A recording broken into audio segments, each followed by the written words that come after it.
Prevost Cinema Mall, just $5. Just pop in and see us. We'll be there from 8 until about 5:30, 6 o'clock. So join us right there in front of the Prevost Cinema Mall tomorrow for the sale. For you to buy it, purchase your tickets. This car will be raffled on July 3rd. We're not going further than that. July 3rd, we'll be raffling this Nissan Demio right there on the Mazda. Sorry, why I say Nissan Mazda Demio right there on the Prevost Cinema on July 3rd. We'll be doing the raffle. So, but we're selling tickets right now, and we just want you to join us and give support to this initiative by the United Workers' Party as we continue to ensure that you participate and ensure that our country is in safe hands. So listen to this one as we continue.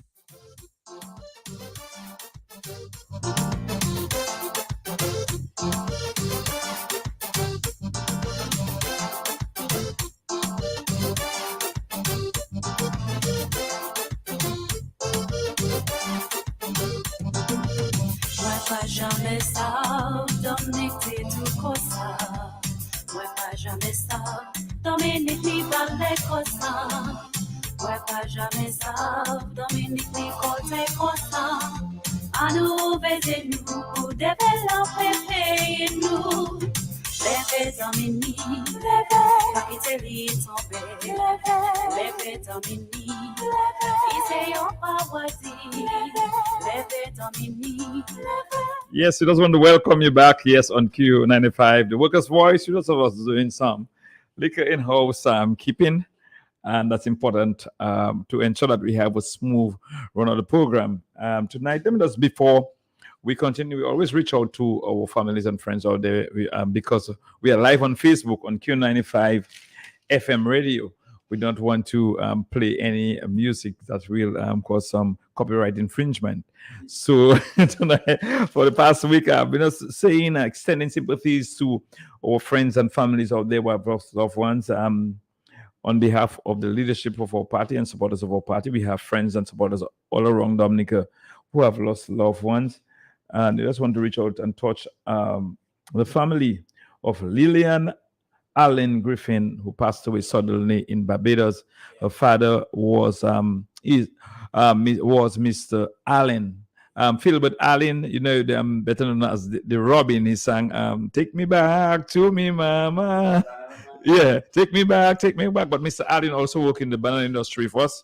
If the two gentlemen is in studios with me, we work in the banana industry together. So I just want to extend sympathies to Mr. Allen.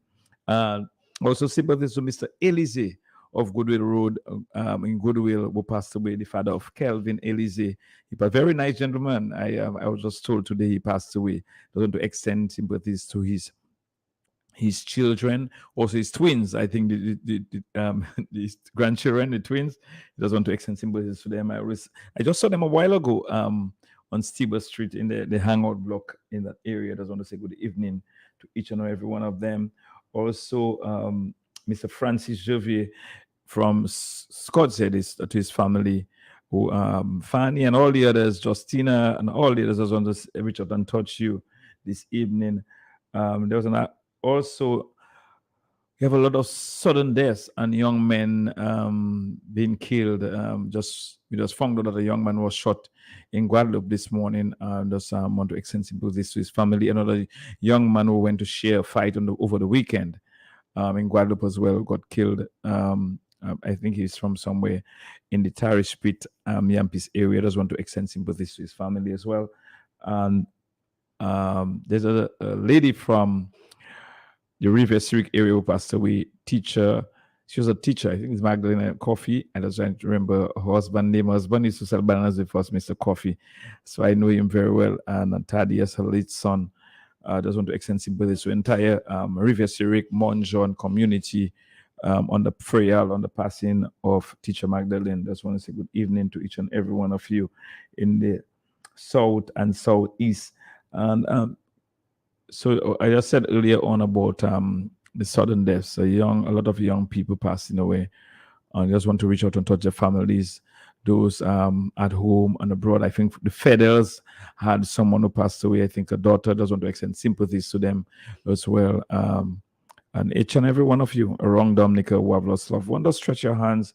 If you remember somebody that passed away, somebody's not doing too well, just reach out and touch them, just extend sympathies to them, and just let them know that the United Workers' Party family is thinking of them at this very difficult time. Our General Secretary, Mr. Nicholas George, has also went away for the burial of his daughter, Kathy Barnes, who also died suddenly in the United States. So he just want to reach out and touch the family of our General Secretary, Mr. Nicholas George. Just want to say good evening to each and every one of you on behalf of the United Workers' Party. Yes, gentlemen, we are live already. People seeing you all on Facebook Live, so I cannot hide you all too long. I just want to welcome to the studios of Q95 Mr. Glenroy Coffey from the Roseau Central constituency and Mr. Danny Lugie from the Roseau North constituency. Mr. Soso. Yes, hold on. Let me bring up your mic for you. I want the whole world to hear you. You know. That's been Go right ahead. Yes, let me say a special good night to everyone. It has been some time now. A lot of people met me and they say to me, "But so what is wrong? We are not hearing you. Are you been bought? Are you happened? You expire? What happened? Is something like that?" I said, "No. Sometimes we could take a little sabbatical, and But my heart and my desire and my energy is to ensure that this country is saved from these, the clutches of these guys who call themselves persons governing this country, but they are mismanagers, and we have to continue to strive to do the best for our country." Yes, Pags, as we're talking about people who have passed, we have, in the past couple of weeks, we've had in Roseau Central a number of persons who have passed. We have Pirate, Miss Pirate, yes. And we had Fabian, Pirate. That man has been a patriotic brother. I mean, he lives in my neighborhood, so from time to time we speak. In fact, during and even before the death of his mother, who passed, his mother passed sometime 2 weeks ago. Udu, that is Udu, Pamela Octave. So, it's something else. And soon after, a week later, then, we heard of his passing. And so we just want to extend, condolences to the families and his brother Cleve, Gigi Boy and all the other guys. I mean, Peng, just name it. And Mammy Bells and all the guys and all his families, all his relatives, all the friends, his sister who is who resides in France, and so it's just a sad passing. And just as I would say a little thing about Pirate, Pirate is that guy who has been, he has stood up for what he believes in, and he continued all along, even after his party was not in government. He feels that he had that obligation to rescue his country, and he continued to be patriotic in so many ways. By one time, at one point in time, before the severance of Dominica from Taiwan, he was flying his Taiwanese flag all over Roseau. And in fact, when again we formalized diplomatic relations with the Chinese government, he at least was flying his flag, and he told me once upon a time, and he has been telling me that before his passing, that he has been harassed by even the authorities for flying his flag. So if that there's one pro-Taiwanese guy in Dominica we had was Pirate. And so, he was known for being, a very friendly guy, for being, jovial, for being with people, interacting with people, ordinary guy, struggler, fighter, survivor, in these times we just have to just say that, my brother, rest in peace. All of us have our time, but it's just that sometimes when people pass so suddenly, it strikes you even harder than when you know that somebody was, suffering with some ailment or so. And even too, in Roseau Central, we had the burial of Mrs. Palestrina Jules, that is otherwise known as Palace, who died. That is Macklein's Jules' wife. She from Virgin Lane, she buried some time ago last week. In fact, I remember people and myself, we went to free funerals. We had to go to Mammy, who also buried sometime last week, Monday, at the Roseau Chapel there. Mae Charlson of Cork Street. She buried. She died, and so we had Mae Charles of Cork Street. We had Pamela Octave and now Pirate. So 3 persons from Cork Street has just popped off, and we had one on Virgin Lane. So we just want to say to the families, I know you're all in the period of grief, but all is not lost. You just have to continue to pray and ask the Lord's blessings upon your family and the extended family. Let me say good night to the workers' family, extended family, the executive and members of the party, and caretakers and everyone, and also the extended family, those who support, not just financially, but those who pray for us for our development, continued development, and those who reach out in a way, spiritual, physical, whatever way. And let me say to Danny, we want to congratulate those persons who have come forward to aid that membership grow in our party. I know they have been contributing, and over the past weeks, we have seen an increase in the membership, and we want to commend the persons who have come forward to actually show their solidarity and to show support for the party. It is very encouraging. And notwithstanding that we may be a little bit quiet, but don't think that we are quiet. You're about the Rosa River, Slipping River. When it's raging and coming down, it's something else. We are on the ground, we're doing the work. We'll hear more of our programs in subsequent programs and subsequent announcements, but we are on the ground. Let me say to my brother Caesar, I know you're waiting for that call. Caesar in the BVI, occasionally we speak. And so many others. I don't want to go and let name calling, but let me just say, this program, as we have always said, is a program of interaction. We have our say, you have your say, but just make your points with taste and do not disrespect anyone. And for those of you who think we are being repetitive, no, let me tell you something. You have businesses, some of you all. Some people owe you all last year. Are you telling me that? Because somebody owes you in 2022 that you will not call the person in 2023? No, that is being brought forward, my brother. This payment has to be brought forward so that you'll always remind your books will remind you that one owes you. So the current issues or the issues that we are bringing up, irrespective they have passed, because they have not been resolved, then they are so much important for us to talk about them. So don't feel bad enough that we come back with some of them. So Luge, I send the speaking baton to you. Well, good evening, and good evening. Thank you, brother. Hector John. It's a pleasure to be in studio, and I'd like to join Honorable Hector John in sending out condolences to the family of Mr. Elise, who lives very close to the Easy Low Black Bridge, to all his children and family. We'd like to tell you that the Lord never gives you more than you can bear. Mr. Elise worked on the Woodbridge Port for, I believe, decades. So he was a hard-working man, a family man. So we'd like to uplift the family in prayer this time. We also have another portman going by the name of Mr. Derek St. John, also known as Bossejou, former port worker who lived in Fokole, the father of Cheryl St. John, and a whole set of other children.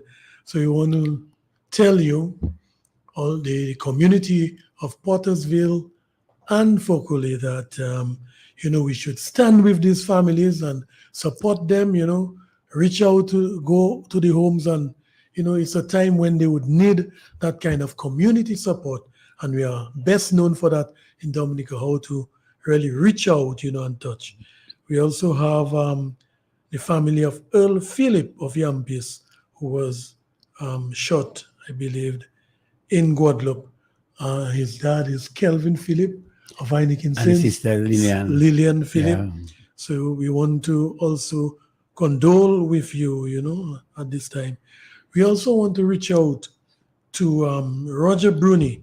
Yes. And we want to tell people to continue to pray for Roger Bruni. I am one of those that believe in the power of prayer. The same way that God could make us from dust, he can fix that engine. And even if modern medicine and science has given up, my brother visited Roger, and he said that he was getting some responses. They asked him to squeeze their hand if he can hear them.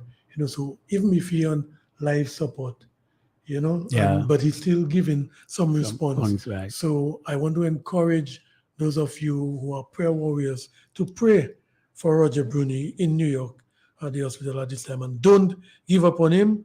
I know what the power of prayer is. I also want to reach out to Brother Oliver Walsh, our own brother Totos, who I believe should be traveling soon. If you haven't done that yet, we want to wish him the best and so that he could get a total recovery. We have a lot of issues we will deal with. I'll just mention them briefly. No, we'll come to the issues in a while. Okay, Mr. Logan, let us remind people we're listening to the Workers' Voice on Q95. You also can view us on Q95 FM radio on Facebook. You listen to those of you I don't want to broaden studios with me, Mr. Danny Luge and also Mr. Glenroy Soso Coffee. Let me just, before we go into the different issues, say good evening as well. Sympathies as well to Mr.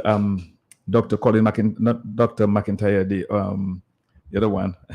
Colin is this one. Why is it how's his name not coming? Right, the medical doctor. He is Dr. McIntyre. Dr. McIntyre, yes, the Minister of Finance, on the passing of his wife. She'll be buried. Caroline McIntyre will be buried on Friday, 20th of January.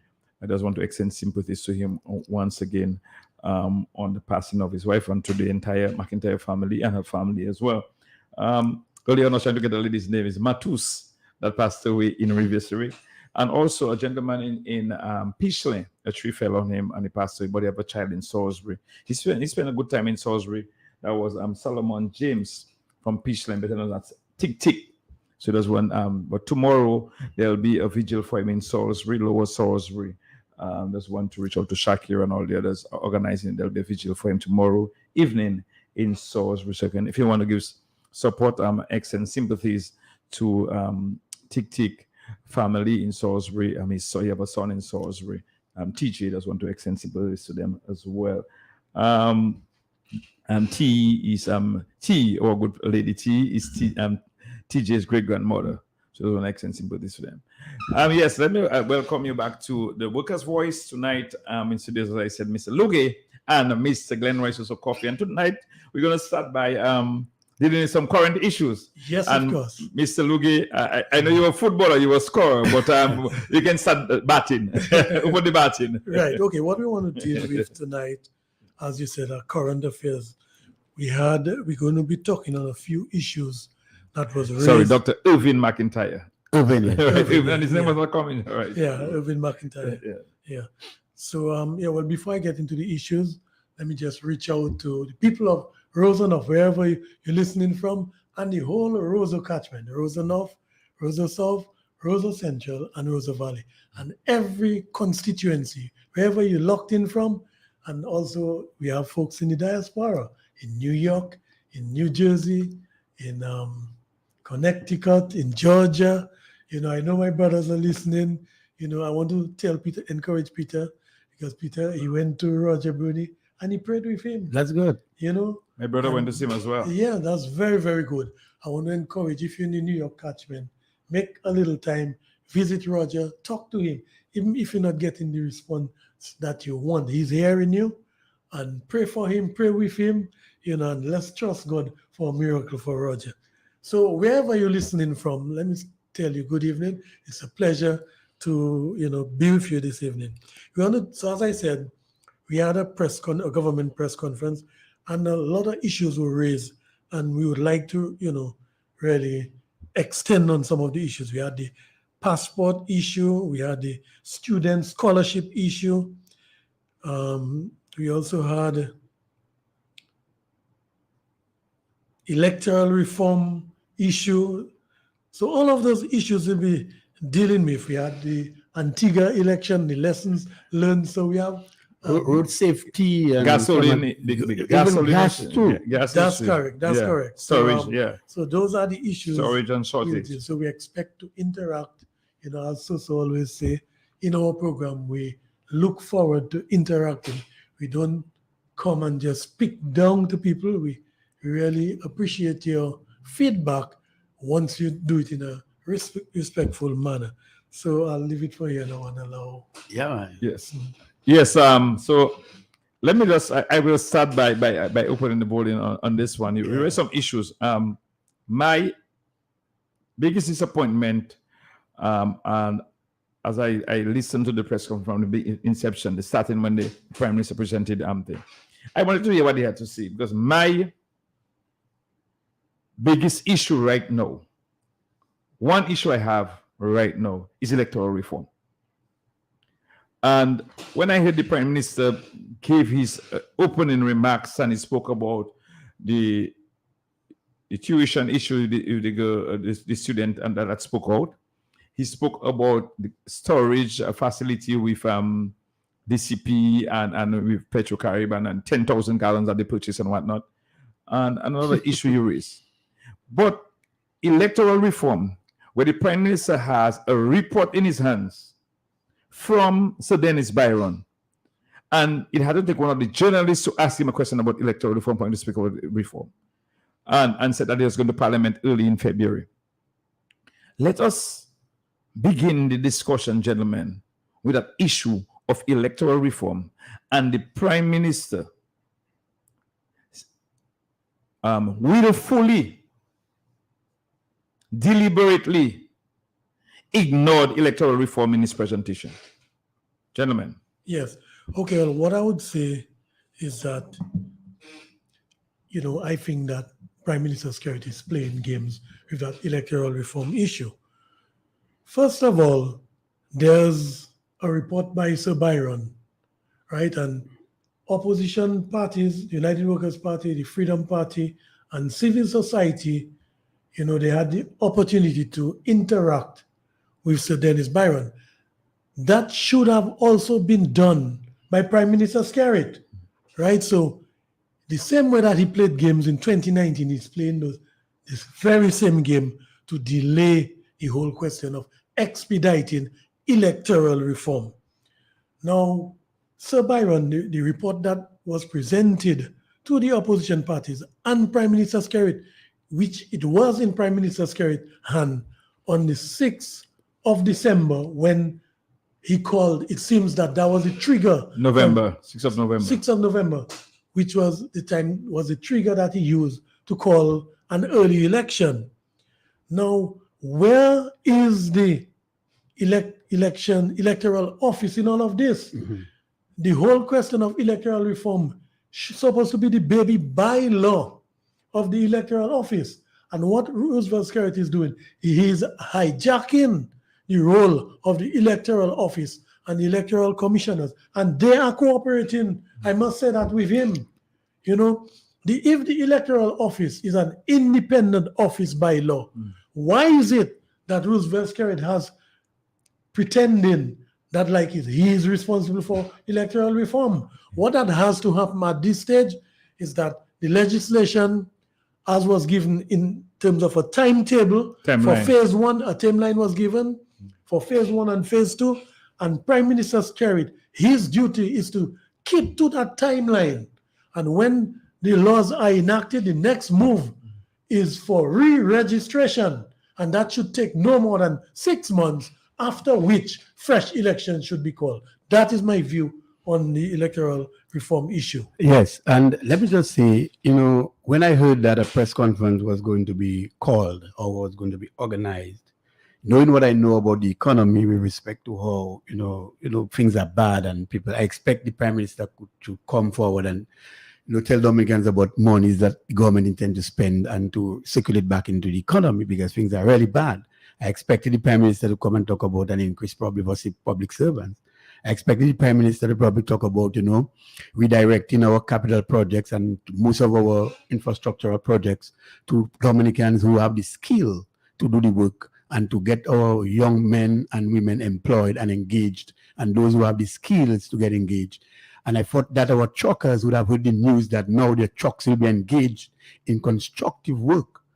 And so when I did not hear that, I did not take interest in actually listening. However, it is my business and duty to listen. And so for the little that I've grasped, I took some notes and I will be elaborating on them sometime later. However, with the electoral reform, and as we know, elections and voting is one of the major pillars or fundamental pillars of our democracy. And if you want a country with peace, you want to make sure that democracy is always been preserved, democracy is sustained, and what we have been faced with respect to elections, election cycles being rigged over and over again by the prime ministers, by this government, Labour Party government. So we know of the rigging that took place. By the way, the OAS report told us, the report, the CCJ has actually spelled out some of the, malfeasance and some of the things that have been happening with respect to, electoral reform and elections. And we have been warned, do not, in any way, based on what has been revealed, do not participate in such sham elections in the future. And we know for sure we have been anticipating changes in the electoral process. And one of the recommendations going forward, or some of the recommendations going forward, is that we need basic ID cards. We need to clear up the voters list, clear up the bloated list, and at least get some reform in the first stage, and then other stages that require more profound legislation, and so we'll come forward. But let me say, I'm very dismayed, as Pags was saying, and that is one of the things that I believe that is very integral of us, and one of the things I believe that would serve as the purpose of getting Dominica calm again, that electoral, and I going to support Danny on that. Where is the electoral office or the electoral commission in all of this? What are you doing? I mean, it is not the first time that we've heard of recommendations being made. It's not the first time that we've noticed and we have observed that some move has been made towards getting ID cards. In fact, they had a machine taking out ID pictures by sectors and calling various sectors to come at a particular week. Yeah. And that process had started. It's so 2014. Right, exactly. What is wrong with that? Every democracy, every voting jurisdiction in the world, every voting country in the world where elections are held, you have voters' ID card. In fact, one of the biggest democracies, we talk about India, where you have 1.2 billion people goes to the poll every 5 years when to elect their president and government. They have ID cards. What is wrong with about we have a bloated list of about 77,000 people on the voters list? That needs to be cleansed. But at least what is wrong in preparing about 70,000 ID cards? What is wrong? Right now, they're busy behind that e-passport. They're the joke, See how they want that e-passport. And we have to marry the issues. We have to marry the issues. You see how desperate they are? I have a passport in my hand, a document, a legal document, a traveling document, an ID. One of the most important IDs or identification cards I have. That is my passport. It has a date, an expiry date of 2029. What is the urgency for me to go and change that passport that is legal in my possession right now?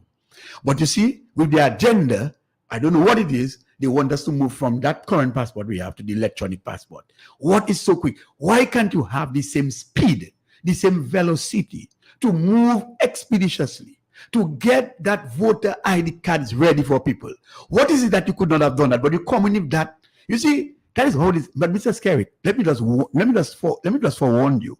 You remember that the leader of the United Workers' Party said that they are giving the government 1 year to put its house in order. Remember, you must note that statement.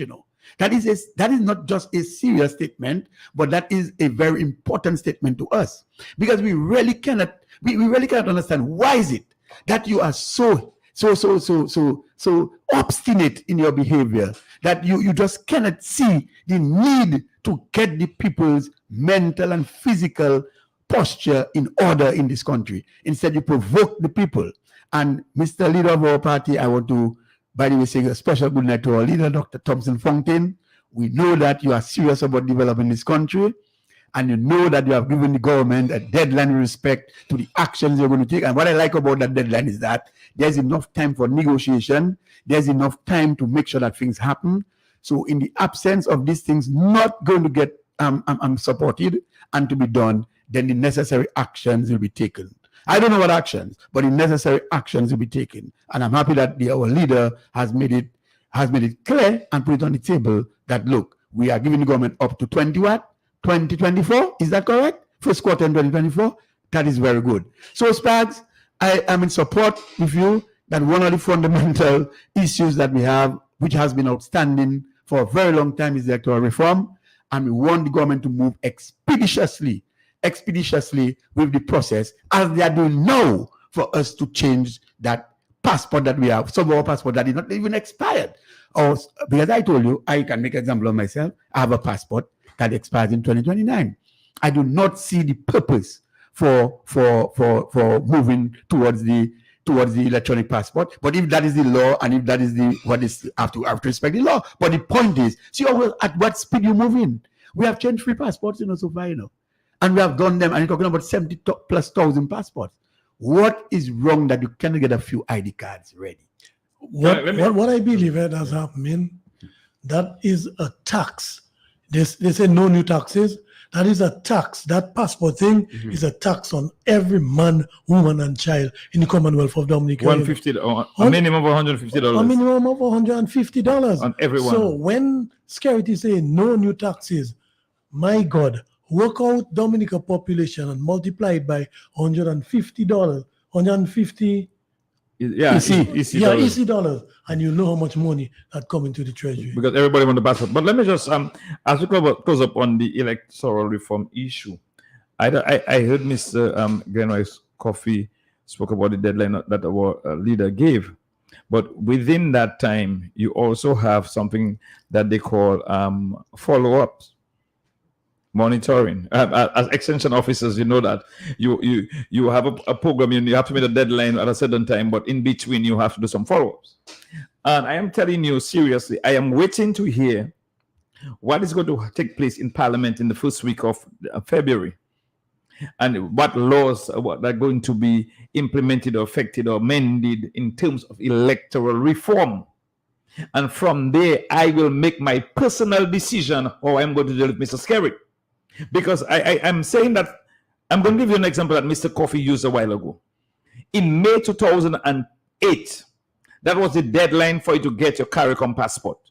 I was studying, I came back to Dominica in December 2007, and I was told before I leave Dominica, I had to get my new CARICOM passport.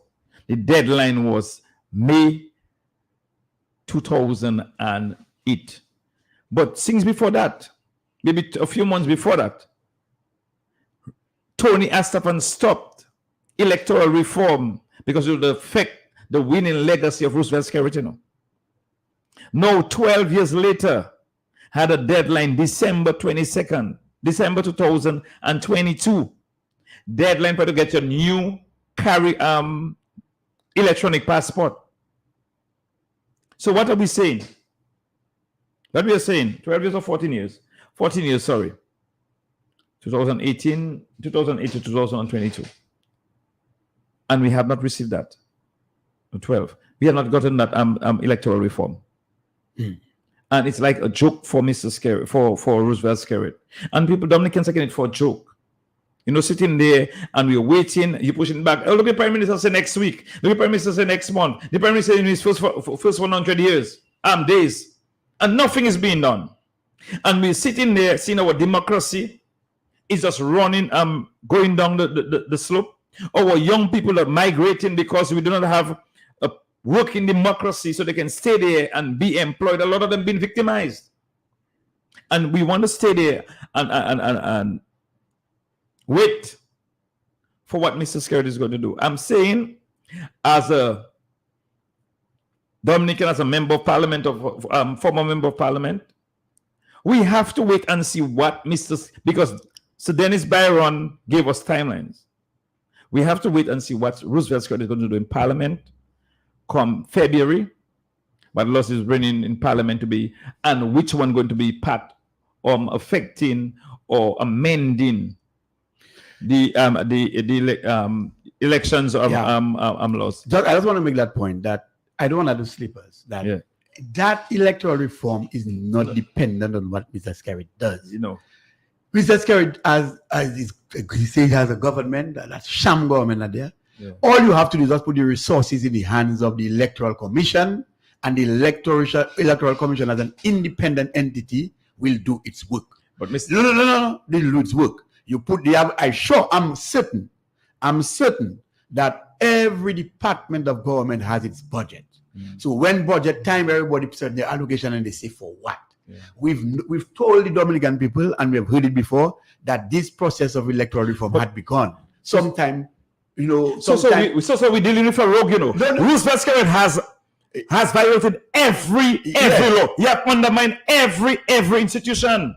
But so we are saying now, all he has to do as the Prime Minister and then the Minister of Finance we have now is put the necessary allocation of monies to get those ideas and the electoral office. You yourself, and let us have they abdicated their responsibility. Let me tell you, we have the institutions of government right here we're talking about.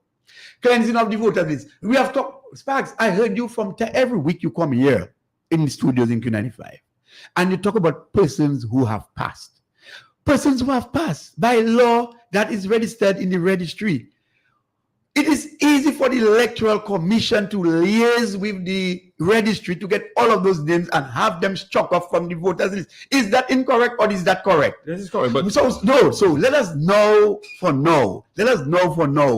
Make sure that we understand that the role of the electoral office is to get that work going. But the point is, we have to put, as a people, we know how to put pressure on the government to let what we want to happen. And I've talked about the deadline, and their process is we have to deal with. We will get there. But the point is, we behave as if that the electoral reform is in the hands of Mr. Skerrit. But let me It is speak. not. I can just tell this. I'm thinking where maybe me and you disagree on that one a bit. Duncan Stowe is the chairman of the Electoral Commission. Fair enough. Duncan Stowe has abdicated his responsibility totally. So let's go. That is where you're talking about putting it in the hands of the Electoral Commission. But Duncan Stowe is not doing his work as the chairman. And I want to tell you why. There were opportunities for Mr. Stowe to act on behalf of the state. Mr. Stowe acted on behalf of Roosevelt Skerrit. And we have to, in 2023, we have to call a spade a spade. We as Dominicans have to behave and act and take actions that will better our country by not waiting for people who are not doing their work. We have to ensure that they do their work. Duncan Stowe is not doing his work. Bear in mind, colleagues, that in Sister Island, Antigua, Right. we all heard the electoral office speaking clearly Right. as to what is permissible All right. and what is not. permissible. Who can vote and who cannot cannot vote? So the electoral office has a responsibility and they have to know that they are protected by law. Law. So I agree that we have to put the fire under their feet. Yeah. Both the chief elections officer That is correct. and the commissioners and Duncan Stowe too. We have to put the fire on them. Why is it in Antigua we can hear the chief elections officer saying, well, look, we heard about your concerns about people from Nigeria coming to the island. They will not be able to vote. Exactly. We've never heard such a statement in Dominica's election. But then Remember also that in Antigua, they vote in the voter ID cards. yeah. What is wrong with our electoral office? They have to do their job. They have a mandate by law to fulfill certain responsibilities. We're seeing in neighboring islands that the electoral office is doing their jobs, and in Dominica, they have to wait on a prime minister. They have no right. But We have to put the fire under their feet in 2023 to ensure it's either they get out of the way, Out of the way. or give You us cannot do electoral it, get vote. out. Thank you very much. But I'm telling you again, Danny, I'm going to give an example I had when they called the sham elections. Maybe the following day, I called the chief elections officer and I told him that one of the registering officers in the community is not there. The person is out of state. So, because when the day the writ was issued, the election was called on the Sunday, the Monday the writ was issued, so you can have registration up to midnight. People within that catchment area was disenfranchised because they had no registering officer. I called, I wrote to them, and I got a response. And like nothing happened. That same time you had the bad weather in the east, where hundreds of people were disenfranchised. Some people didn't even know election was called because the lights went that night. And nothing was said or done by the Electoral Commission or the Electoral Office. So here you go. say what you want Boy, about Gaston Brown, yeah. but you know, one thing I must give him is that in his country, he allows his electoral office to do their job. He don't interfere. That's right. Also, I cannot say it's a snap election he called. The opposition had sufficient time. Yeah, he called up. Yeah. The opposition had sufficient time. That's correct. You understand? So whatever, you know, the criticisms that we have of Gaston Brown, I still giving it to him that in his country, right, people who are not supposed to vote did not vote. And number two, you had people using their voter ID cards, which is what we are asking for in Dominica. Everywhere else in the Eastern Caribbean and in CARICOM, people have their voter ID cards. Now people might say, oh, we tired, repeat that. If a problem is not resolved, how do you just go quiet on it? And I agree with you. Yeah. You know, citizens You're listening. must be prepared to demand fresh elections immediately following the enactment of the electoral laws as proposed by Dennis Byron, followed by re-registration exclusively conducted in Dominica. This thing about sending officers to register people, this is madness. That is mad. The first thing that is going to be a problem, if you say you go to send them to New York, what about people, Dominicans living in Timbuktu? Exactly. What about Dominicans living in Guadeloupe, Martinique, and all over the world? So the best way of settling that problem is to have re-registration done in the Commonwealth of Dominica, and we, as the opposition party, will fight that to the end if any attempt is made for re-registration to be done out of Dominica. Yeah, and that is why we are saying we agree, we all agree, and we are agreeing that electoral reform remains one of the fundamental issues that we have and has to be resolved. And from now on, let us now direct our energies where it's supposed to be directed, where it's supposed to be directed, and let us get the people who are so responsible to do their work. And that is where we're going to do it. But we have other issues with respect to that the press conference that we have to deal with. And you wanted to say let me just take a call there before we go, because I see people calling already. No problem. It's 1329. People are We're discussing the ever heated electoral reform issue on the Workers' Voice. And if you want to make a contribution, feel free to call in 4493095, 4493096, 4493097, 305 432 9624, 305 432 9624 overseas number. If you want to send us a WhatsApp message, you can send that at 767-265-4334.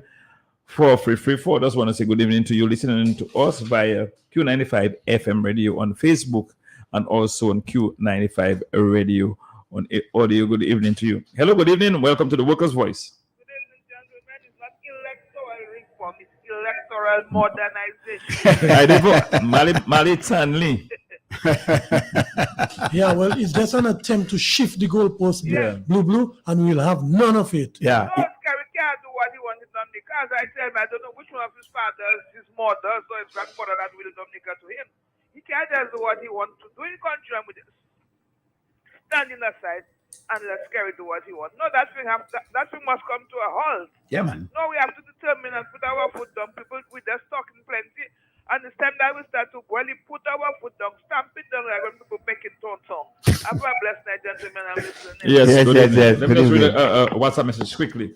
Good evening to the entire panel. I message to support Brother Danny and Soso because I heard reports saying Mr. Skerrit is going to have a press conference. We do have press conferences every 2 weeks, and that will be good.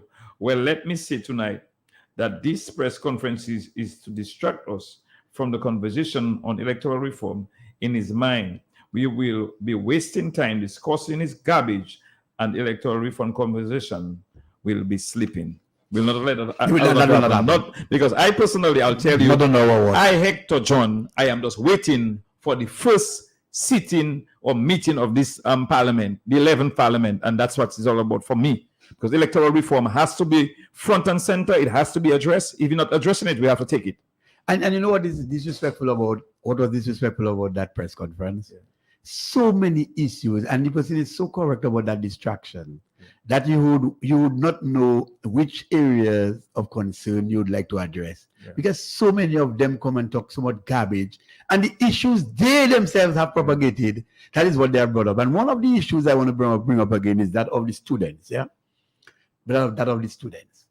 And you know, the Prime Minister, again, in his usual deceptive, conniving, and clandestine behavior, you know, is again trying to mislead the general public on why probably some students may not have been receiving, or not, why some of the tuitions have not been paid.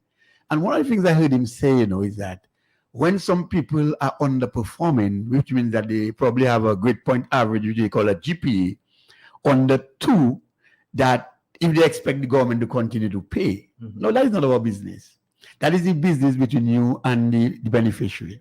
The point is, as a government, you have to be responsible and you have to act responsibly. So here my point now. You are entering into an agreement or an arrangement with some beneficiary for education facility or support. Now, you would have set up all the conditions for that scholarship. And so, if at all you set up the conditions, then you would have to have monitoring systems in place so that you can track and flag some of the discrepancies or some of the bad things that are going on. For instance, one of the things that would maybe been that in the monitoring instrument would be of bad conduct of a student. So if a student is behaving bad, obviously, you know already, deportation, or you finish with that. Then you would know that for sure, that if a student, you send a certain amount of money for a student, and you tell the student in the agreement that your GPA has to be consistently above XYZ, that's the thing. So the problem is that he knows that students all along have been calling for their tuition to be paid, and that has not been paid. And some of them are on campus. In my own deliberate judgment, if a student is calling for his or her stipend or whatever to be paid, tuition to be paid, you could not be calling for that to be paid and at the same time you are thrown out from school. That is madness. You get my point? If I'm thrown out from school, I'm thrown out from school. And in fact, I believe the school would have notified the people who, your sponsors, that you are sent out from school. So Mr. Skerrit, in that misleading statement in that press conference, do not try to fool people as if that is the only problem that exists, that the government was unable to pay some of the tuition fee. So you must correct your mistakes, get your monitoring instruments in place, get your people to vet the process, and try to get your information right, so that when you speak to the nation, you are reporting facts and not assuming that this is the situation. I just rest my case on that one. Yes, Kofi, I will join you on this one as well. We have a call. Let's take this call quickly. Good evening. Welcome to the Workers' Voice. We lost a call. Kofi, I just want so sorry, I want to join on this one as well. I listened to that aspect of the press conference, but I also listened to the contribution by the young lady who was venting. I shared it on my page as well, and I was very disappointed because on numerous occasions we have heard that the government has failed to meet its financial obligations to some of the institutions that we have our students, Midwestern State Universities, UWI, you have Grambling State, Monroe College. We have a lot of students who came back home from a university in Pennsylvania. They were playing football. About 7 or 8 of them who were back in Dominica because the government didn't meet those requirements. And this tuition was not tuition that the children just accepted on their own. It was agreed by the government to pay. The government failed to pay. A young lady going to register for new classes for fall semester, and she's being told that she cannot register because winter semester, I think fall, winter, spring, all right, semester, and she's being told that she cannot register because she has a hold on her account because the government cut half of some payments, I think tuition or board and lodge. How do you expect that child who's away and can only work on campus, can only work 20 hours, and making excuses about you took a loan for you to pay whatever? The child, you had an agreement with the parents on the students that when you leave Dominica, we're going to meet these expenses. Another problem, the Prime Minister make a comment about your GPA being 2.0 or whatever. Most times, the students are not being chosen on merit, academic merit. It's on political merit. Who chose the students? Not academic merit, political merit. So some of the students go there because my parents send me. My government gave me a scholarship. So when the students begin to fail, why you want to blame them? When you leave all the students, some of the students who meet the requirement academically, and where the parents could assist, and you fail to meet. I know a gentleman in Salisbury. His daughter is an island scholar. She graduated somewhere in Canada. She got her letter of how do you call it? When the government, not letter of acceptance, when the government agreed to pay to go to study. Oh yes, yeah. The commitment letter from the government Commitment letter, to the school. She got that, and she never got a penny from the government. Her parents had to take a loan for the finish. Now she did her masters, completed her masters. I see that as a gross disrespect to the students and the parents. What was it that was promised to the students and the parents? Yeah. Now, what will happen to our students, right? As we saw the young girl excelling, what we want for students to find themselves in a mental institution. You know what pressure that is? That you are at a university, the government promised to pay tuition. The office is asking you for the payment, and the government just playing games with the students.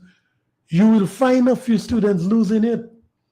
And when I listen to that student, while some people may think that she was rude, but she was under tremendous pressure. Parents are scared to talk. Yep. Students scared to talk. So it's like a pressure cooker boiling up, pressure in that pressure cooker. And we could actually have students getting a mental breakdown. Yep. So I am saying that if it's 100 students we can take care of, let's take care of the 100 students. Don't have parents and students in limbo in a foreign country. Mm-hmm. We cannot do that to our students. And if it's a Mr. Skerritt, you talk about that in a cavalier manner. Yeah. You have the Minister of Education talking about students going and shake their pampalam. What is wrong with this government? And and he was talking down to the young student about some children being rude. That's how the young lady could vent. Yeah. I mean, you know what she's saying? Where am I going to get money to pay? Where the 20 hours I get in front to help, get a little money for me to help me during the month. The little extras my parents got sent from me. And it's not about she alone, You're talking about hundreds of students at Midwestern State University, Grambling State, Monroe College, UWI, and all the other universities under that type of pressure. These students should be out there only concentrating on their studies. They should not have, because the government agreed to take up the financial responsibility. If you tell them, even in Cuba as well, if you say, okay, the students left in Dominica after the orientation, the meeting with government, you let them know, okay, we are meeting 75% of your tuition. That child will know, and the parent will know, okay, I have to come up with 25%. But when the child leaves Dominica, knowing that they have a full scholarship, and then you're turning back and trying to disrespect those children. We have said. Let me take his number. This call. Good. Yes, sir. Good evening. Welcome to the Workers' Voice. Hello. Good evening. Welcome to the Workers' Voice. Yes, good evening. Good evening, sir. Danny, Good evening. Good evening. Also, so. Yes, my brother. Yes, good evening.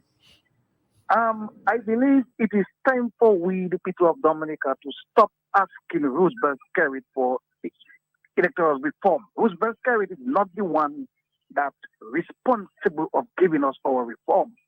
We have a committee that is responsible of giving us our reform, and they are the one we have to be putting pressure on. And if they cannot give us our reform because of the influence of Roosevelt Skerritt, then we, the people of Dominica, have to stand and pick our reform from them. And that is what we have to do. Stand up and take our reform from them. And first, while I at it, I want to remind the public that the United Workers' Party giving them a great opportunity to win 3 different items for only $1 $5. Only $1 $5 in 2023, in the 3rd of July. They can win 3 different items, which is a master venue, a flat screen television, a rice cooker for only $5. And tomorrow will be by the Prevo Mall for 8 until 6, so they can come down. And if you in Roseau, do not leave Roseau before you get your ticket. Only $5, and you can win 3 different items. Good night, my brothers. Yes, good evening. Thank you for calling. Thank Yes, you, Bernie. you remind me, yes, Bernie. of When you the- get up slowly. you remind me of the free items that we have too. The raffle, Mazda, first prize, Nissan Mazda Demio. Second prize is a flat screen TV, and the third prize is a rice cooker. A lady from Marigot met me. I was passing through Marigot on the weekend on Saturday. She stopped me by the where's Marigot on the flat. Then she asked me, Mr. John, if we're not getting tickets in Marigot. So I told her the tickets will be in Marigot and all over Dominica very soon. But if you're in town, you can go to our office on 6 River Street. Yes. If you're overseas and you want to buy tickets as well, we can arrange for you to do that as well. Okay, now let's take a few calls. Good evening. Welcome to the Workers' Voice. Good evening, gentlemen. Good Good evening. sir. evening. How are you? Great program as usual. Thank Yes, you very ma'am, much. thanks. Shame on Dominicans, the saying is, you fool me once, shame on you.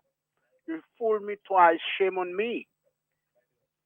And that is what the Prime Minister, Mr. Roosevelt, Scott, is doing to Dominican. He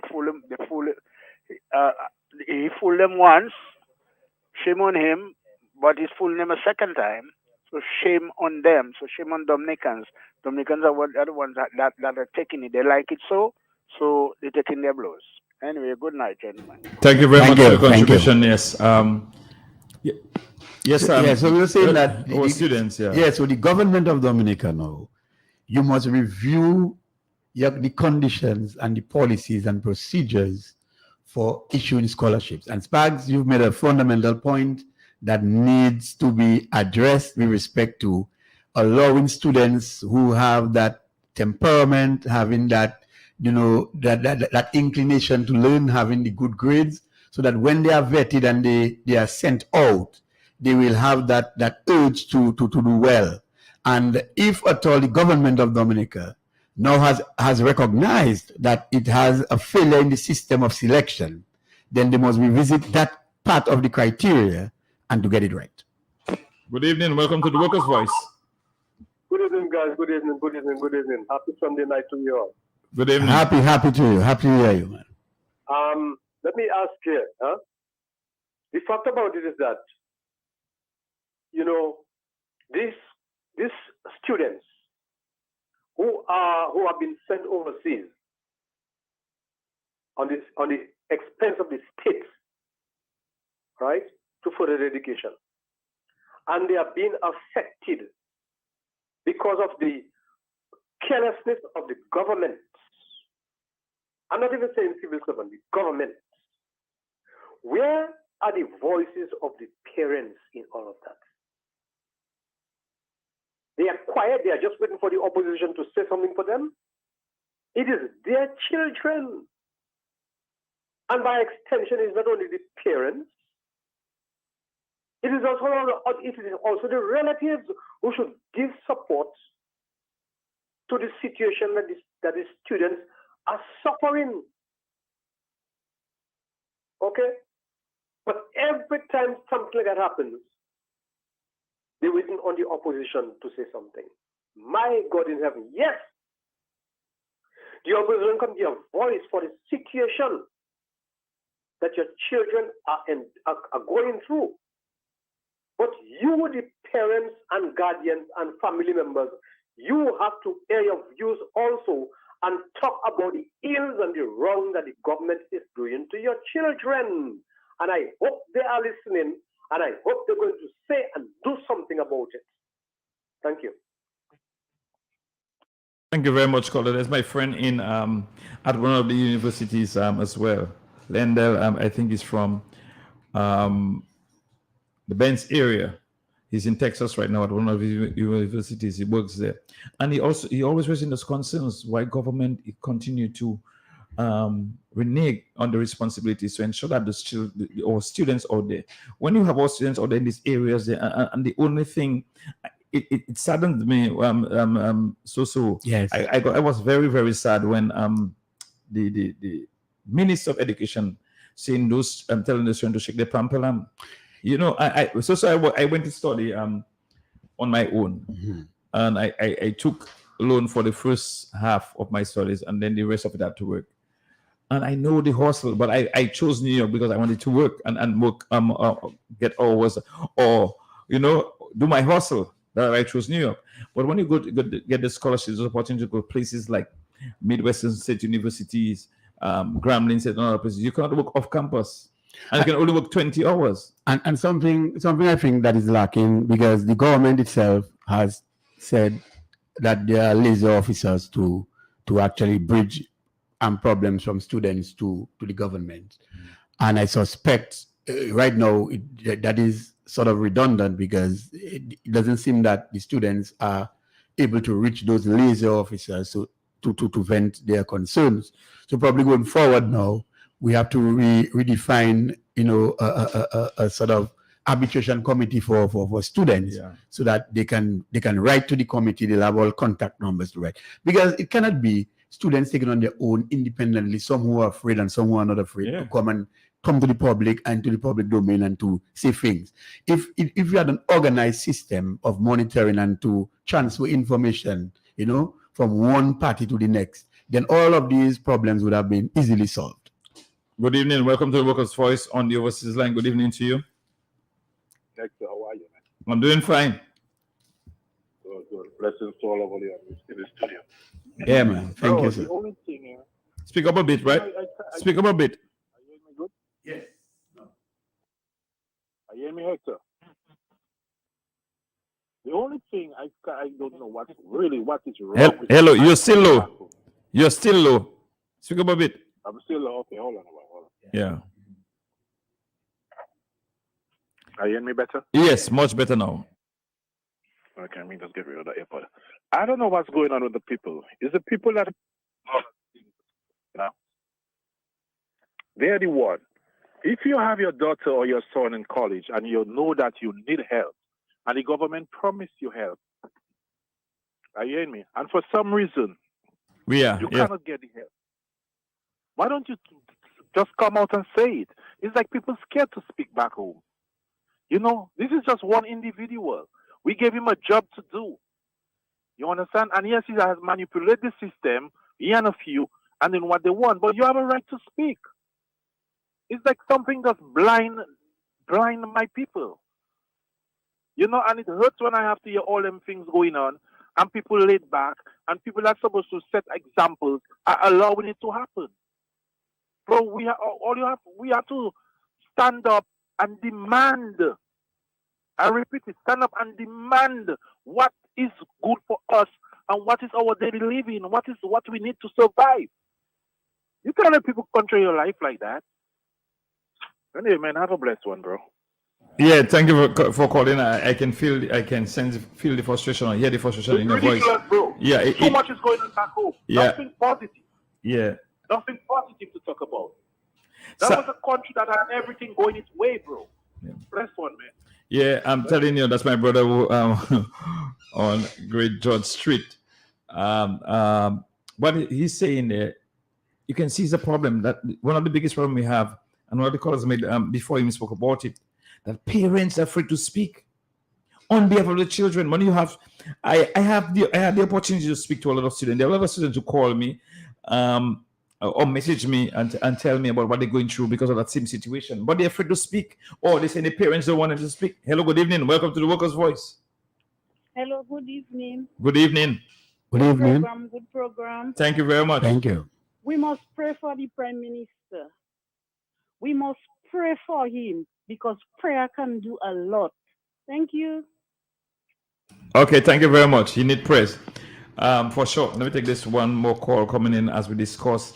You're listening to the Workers' Voice this Thursday, 19th January, as we discuss current issues. And right now we are discussing the issues of our students who are left stranded because our government reneged on the paying the tuition for our students who are studying and what money they committed to pay. You have some schools they owing for 2-3 years, and students are just locked out. Some students can get the transcript for them to go and work, do the optional practical training. There's a brother listening from the United Kingdom, and although it's an issue we discussed earlier, I would like to share what he said. Brother Danny, Skerrit appointed all on his own a sole commissioner. This sole commissioner, according to him, will submit recommendations which will then be taken straight to Parliament for passage into law. So it is that he sees this sole commissioner as a replacement for the Electoral Commission. And if this is the case, does such a position exist in law? Is this action consistent with our Constitution? I am saying it is not. It is the Electoral Commission by law that's responsible for the overseeing of elections in the Commonwealth of Dominica. Your statement. Yes, and that is where we are. For years, you have been hearing Louis Robinson saying, every institution of state has been undermined by Roosevelt Skerrit. And Roosevelt Skerrit can come to us with a bazooka or M16, and we're going to him with for the record, I tell you about Roosevelt Skerrit because Roosevelt Skerrit doesn't exist to me. Let us put our pressure on our government, on that government we have there now. No, the reason because let me tell you, I think we have to get serious about that empowerment of Roosevelt Skerrit. Roosevelt Skerrit in his mind, and let me make that final statement because I don't record his name. That leader we have there in his mind, believing that he has control over Dominicans. Let me remind this leader of this country that I live in a democracy. Let me tell you that. I live in a democracy. The laws that govern Glenroy Soso Coffee are democratic laws. Let me tell you something. If the man perceives in his mind that he is a dictator, as some people say, and he wants to have dictatorial policies to do his thing, ça c'est affaire. This government has failed the people of Dominica, and let us say to the people of Dominica once and for all, you cannot be afraid of the government. You must start speaking out. Because I will tell you something you said there earlier on. Earlier on, you said that the leader of the country said that the young lady who spoke out about tuition fees may be rude. But it's the same leader at the time when the proprietor of the Carroll Hotel spoke that said that proprietor cannot even buy a tin of paint to paint his or her hotel. So let me tell you something. Under your watch as a finance minister, when you look at people that cannot do things, especially in the private sector, your business as government is to incentivize the sector, to ensure that if people cannot buy paint, you make the enabling environment right so that the businesses can thrive, so that they can buy paint.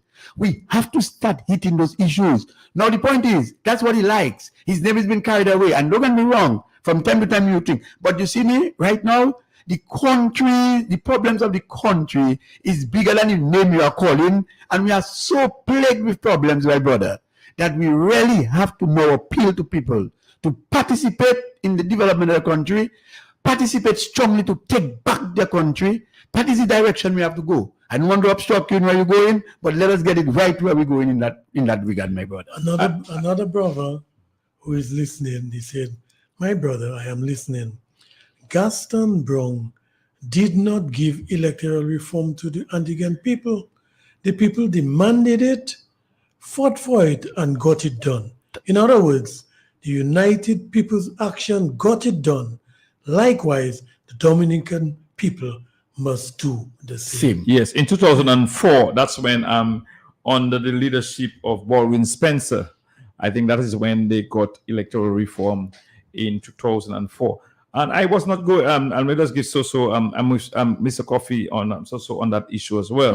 I don't want to dwell on scale, but what he's doing right now, sometimes you do not want to call his name, but his name will come up. But what we have to deal with, and I want us to deal with, is that electoral reform we have been fighting for since 2005. And we have to remember to Dominicans, since 2005, 2015, give us 10 years. 2025, if you let the rich go, give us 20 years. Yeah. We're fighting for something that can be done in 6 months. And we pussyfoot in the first scary. That is my problem I have, We have to take the bull by the horn because allow this government to run away, this leadership, this Labour Party cabal, to run away with our democracy and sit down there and say we're waiting. Or he said, we listen to the nice talks and saying that in 100 years, in 100 days, that's what was said in January of last year, or just after the election of 2019. But the 100 days, we were expecting to have reform before the next election. He called election on the day that he received a letter from Dennis Byron. That's where we are. And that is the reality of it, and you have to deal with it. But going forward, as I said, and I'm with you 100%, we have to hit the electoral office, the electoral commissioners. There are 3 of them who are passport vendors in the chairman Duncan Stowe, Commissioner Lennox Lawrence, and Alec Lawrence. And these individuals have been blocking and they are not doing anything. Then the current chairman took over Gerard Burton in 2020. And tell me what Duncan Stowe has done as the chairman of the Electoral Commission for the past 3 years. Absolutely nothing. When they had the by-election in Grand Bay, he was written to and called out to make a statement and see how we can begin the process in Grand Bay. And he went silent. He's waiting for the report from Dennis Byron. The report is out there. The Prime Minister has the report. And you have not heard anything from Duncan Stowe. Yeah, okay. No, yeah, and just another area though, I think that is the last I'll talk about, and in subsequent programs probably we can bring up. I heard the government talking about licensing and probably accidents on the road, people driving fast, and we've heard them talking, and that the police will now enforce, vigilance and, monitoring with respect to monitoring what is going on. And I heard again the leader of the country talking about even vehicles on the road are not roadworthy. Imagine that. Vehicles are not roadworthy. But yet the response towards the vehicles that are not roadworthy, that the police will be monitoring speeding. Speeding. I wonder what they're talking about. But I'll talk about, once you can talk about, the government can talk about vehicles are not roadworthy. Now, vehicles cannot be roadworthy within a year, because but when expiration dates come on your licensing, the vehicles have to be in good condition to be on the road. So is the government saying that the licensing department is really not doing their jobs? Is it that the government really want to say?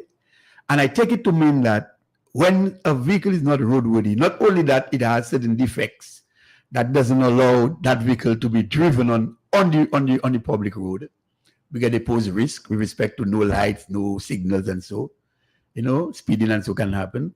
But also too, I would take it to mean that some vehicles are not even licensed, and some vehicles may not have insurance. What are they doing on the road? And so you can have information that they're not worthy, although they did not categorize and to tell us where the highest percentage of unworthiness was. But the point is, they talk about road freedom. But let me just say, this government must get serious about the business. The government come to tell us, in fact, I suspect that was the report of the 90 days, They come to report to us the problems that exist within the sphere of their management. So when you say vehicles are not roadworthy, I will tell you straight, even the road condition is not roadworthy. Even the nice toy cars that Jolly sell, the road is not worthy for these cars to be remote controlled even on. I want to make that point, because the point is, that is why we have seen that the government had to remove the levy on the road, because they realized the road itself is not roadworthy, and that is why vehicles which are not roadworthy being on a road that is not roadworthy. But let me just And that's what I want to say. Yeah, I want to support you about the roads as well. Yeah. Earlier today we had an accident somewhere on the Dubic Road. Okay, good. A bus went down. I'm hearing there might not be some fatalities. I just want to pray for them. People in that area, Dubic, Font Saint-Jean, Bacatel, just going towards the Bacatel area, Font Saint-Jean area. It went down on that road just before Dubic. But if you look in the video the person sent out, you'll see they have tapes along the road. That means the road has been undermined. So that's right. That's correct. You have that all around Dominica. You see, you have painted drums. Yeah. Let me give you an example. 2015, we had Erica. Yes. If you're driving through the Bells area, that was damaged since that time, since 2005. We're going on 8 years. Right. They have not done anything to that road in Bells area, undermining when you leave the Bells flat. Right. Since 2015. Right. And that's why the road is on the roadworthy, as you said. You had the undermining and the collapse, and then the collapse of the Hampstead Bridge. Nothing, every time it during drizzle, you have closure of that bypass in Hampstead. That's correct. That's what you're talking about, so. Yes. You had a company getting a contract for a road from Tarish Pit in the Pocassi area to Pegua in the Concord area. And that company dug up the entire road. And there's no business activity taking place in the Kalango territory and Castle Rose. People avoiding those areas. Before you say, let me take a lime or I'll take my family and drive through the Kalango territory, buy a basket, buy some coconut jelly water, go down to the Carib village, have lunch. Everybody avoiding the Kalango territory. Because of the what you're saying, that the roads are not roadworthy. Danny. Yes. That's right. Mr. Host, I would like us to transition into another area, which is moves by government to nationalize the gas distribution sector. Yeah, before we get into the Mr. Lugile, let's take a short break. Yeah. And just remind people that we're listening to the Workers' Voice on Q95. In studios with me is Mr. Danny Lugie and also Mr. Glenn Royce, also Coffee.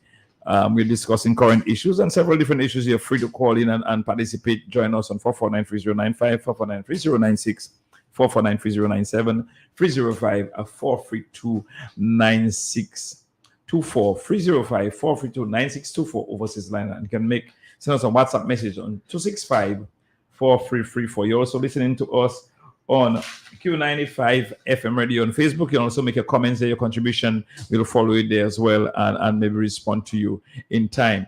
That discussion, as Mr. Lugie pointed out, we're going to transition into storage and shortage. Moves by government to nationalize the gas distribution sector. Not even nationalize it, not the gas distribution industry, or energy sector.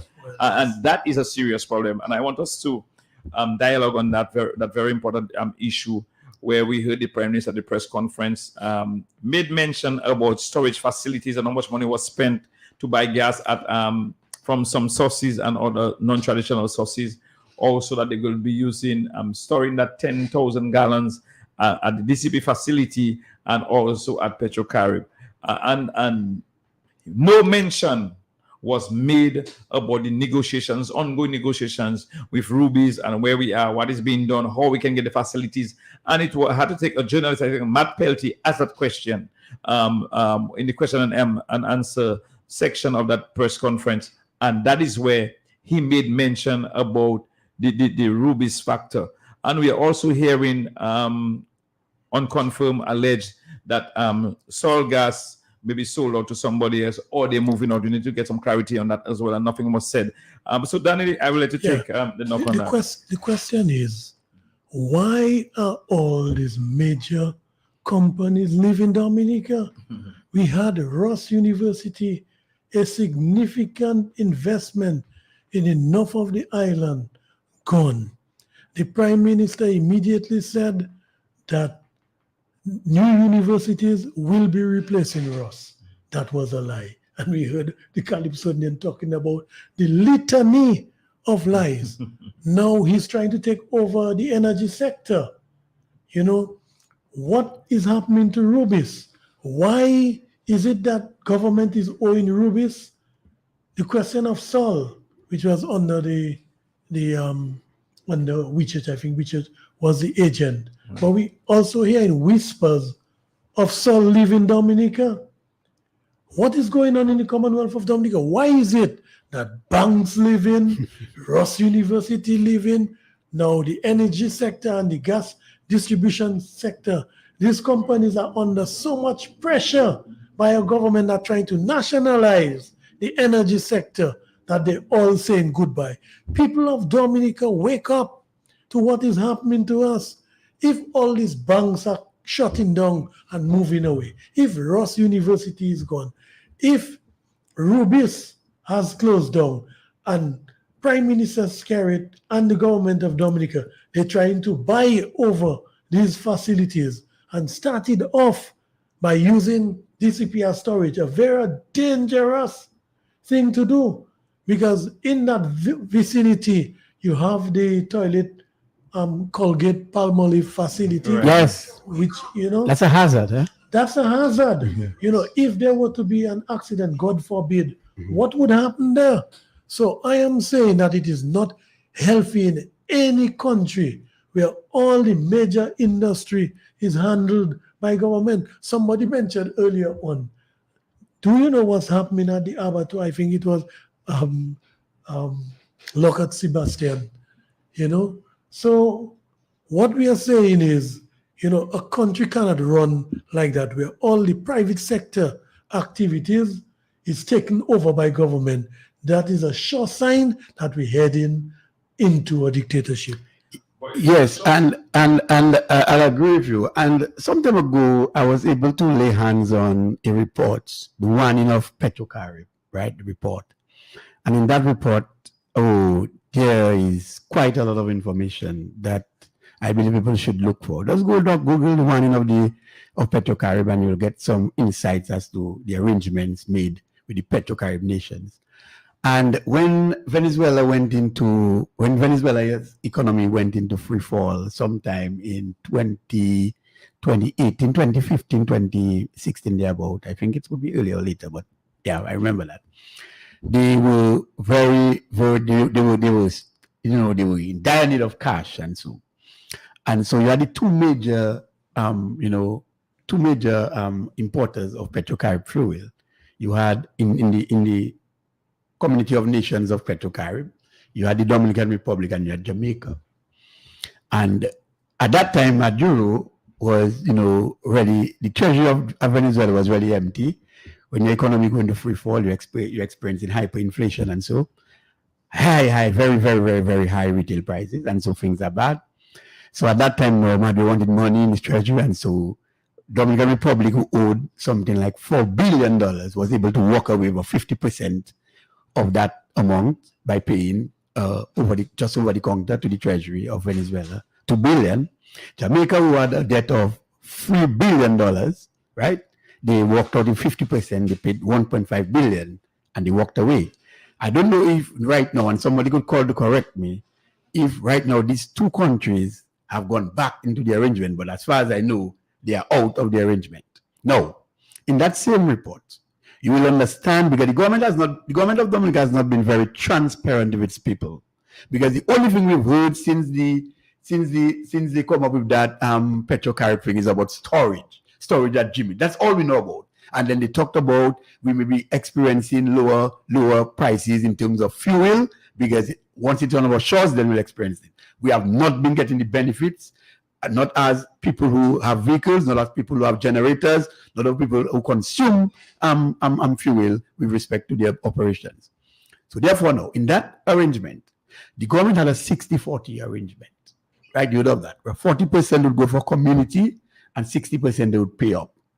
And what happened is that now, they had what they call a 2 years grace period from the time they joined and was getting the supplies. And they had a 25-year payment period. You have to get that, 25 years. And plus, it was 2% something I'm down on it. So let me tell you, the government must be clean with its people. What has happened to this arrangement? Is the government defaulting in its payment with respect to the Petrocarib? Because the 2 years expire with respect to the grace period they had for starting of payment, but also they have 25 years to pay that debt. So, government of Dominica, a question to you. Have you been defaulting with respect to your payments? And is that forgiveness of debt that we got at the time when Dominica was struck by Maria at the UN, the Venezuelan ambassador, was that 270 million EC dollars or 100 million US dollars for debt forgiveness? Was it part of the fact that you, the government of Dominica, had been owing, and that was part of the forgiveness? And I will tell you something. We have to look at that very seriously. I have always been saying, and I heard recently that Mr. Jolly is saying it too. I heard him in a very good program. He's very vibrant and he seems to know what is happening around him. That the government has been competing with the private sector. It is not good news for us to start nationalizing things. First of all, this country is not producing. We are not generating income. We still have to depend on other countries or friendly governments to assist us with respect to our developments. So when you want to nationalize things, you know what is happening that you are in control. We have heard of the dismal reports that have been given with respect to the audit reports on the failure of a number of projects that government undertook. One of such projects is the abattoir, Danny. The abattoir, right now, you're spending over $600 and something $1,000 per year, and you only get bringing in that abattoir $400 and something. You fail a long time. You're paying more electricity than you slaughtering pigs and goats in at the abattoir. You have more theft taking place at the abattoir than in farmers. All these things. You have to put it. First of all, the audit report again. That is why we're talking about America. And marry those issues, you know. We talk about the Electoral Commission having to face its responsibility and show up with respect to executing their duty without fear of favor, because they need to do that. In the audit report, it was clear that there were violations of financial regulations. It was in last year's report, it was stipulated that that was the case. And so the auditor is doing her job. And that is what she has to do. And because we've seen cases where the Roseau City Council received money from government. But that money, the Roseau City Council pass on money directly to a Labour Party account somewhere in a bank, and nobody talk. So the point is what we are saying there. Get back to that fuel thing. How it is that Dominicans never knew that we had fuel shortages. We were not even in a disaster state. That was a man-made disaster, a mismanagement. And when gas ran out, when you ran out, Ruby, playing big boy and say nobody will put a gun to your head, so that you will have to come to the table to talk to them, playing big man. Big man ever open your ear. Big man, and you cannot fulfill. You knew Rubies were going. Rubies indicated to its customers that it will be living due to certain constraints that they were experiencing. One of such constraints is that they were paying too much for the fuel, and they believe that government could look at some areas that they could have cut down. One of the suggestions being made by so many people probably was the landing charges. They could have reduced on that. So the point is, if now you were aware as government, you did not even have storage. You did not even see within that time to get your act in order to ensure that you have adequate supplies for if we have a disaster. A man-made disaster was created, and that sell out the government. So when the government come and report in a press conference of all what it intends to do or not do, I expect the government to come and tell us, no, they have now been able to now supply and to have on hand the quota that Rubis normally brings in. That is the report we need to know. We need to know now we are storage, not we going to do, because you have already had Dominicans looking and going for gas. And now another problem we pose, and they don't see that. You have people storing up gas at their home, which would be a fire hazard. Yeah. And luckily, that probably some were wise enough to probably keep it out of the houses. Let me tell you something. The nationalizing of certain sectors in Dominica doesn't suit this government because they do not have the resources to sustain. And I will tell you something. No, but not only that. No, you get your point. Let me just finish. I mean, that's one of the opinions I am sharing. The point is, we have our say. But I'm saying the government is not prepared for those kinds of transactions. The government has failed in every respect. The government doesn't have the sustained resources to do what it does. All we know is that the government is in the whole trade of our passports, where we are passport vendors, and all we see is about people talking about an investment area where they'll come and talk about real estate, and you just see passport vendors developing personally. But when it comes for the country itself, we've seen the loss of jobs. We see nurses struggling, still have to walk to go to work. When they leave late at night, early morning, sometimes some of them doing double shifts. We still cannot say that we can get them an increase. We've seen teachers struggling. We've seen the preschool, primary school, primary education is suffering. Due to the COVID situation, a lot of teachers have not gotten paid. They have not gotten incentives. We are not hearing any economic plan with respect to restoring order, restoring confidence, and to inspire faith and confidence in the Dominican public. And so, Spags, I'm saying right now, Danny, I will support everything we're saying, that we are not ready for this government to nationalize that aspect of it. Because one, we are not producers of fuel. St. Lucia, our neighbor island, sister island, Helen of the West, right? One guy I spoke to in a very prominent area said, should St. Lucia face a major disaster today, they would have storage for the next 1.5 to 2 years. Where is Dominica's position? Mr. Government, you must tell the people of Dominica what is wrong with the arrangement with Petrocarib, and how is it that the storage facilities at Jimit are no longer usable, and you have to find alternate storage for the people's fuel. We need answers, and we need answers now. Yes, Mr. Coffee, you're listening to the Workers' Voice. In studios with me is Mr. Glenn Rice, also Coffee from the Roseau Central constituency, and Mr. Danny Luge from the Roseau North constituency. We are dealing with current issues that happened during the week, because of the week, here on the Workers' Voice for January 19, 2023. Don't forget to join us tomorrow in front of the Prevost Cinema as we continue selling the raffles for our car. The tickets for our car raffle that will take place on July 3, 2023. Don't forget you have free prizes. The grand prize is a Mazda Demio. Second prize is a flat screen TV. And the third prize is a rice cooker. So don't forget to join. Only $5 and you can win any of these prizes. But Mr. Coffee made a point earlier on that I just wanted to touch as well, and talking about nationalizing some of our industries. And there's some things you shouldn't nationalize. You have to empower the private sector. You had Texaco was there before Ruby's. You had you have NP, you have West Indies Oil, you have Petrocarib. Right now, why do you want to take that away from them? Why not sit down at the Ruby's told us in 2021, somewhere around September, they were leaving. They negotiated with the government, they came back on board and they stayed. When they said they will leave in September 2022, the Prime Minister, it's like his favorite phrase right now, Chupul, you can leave.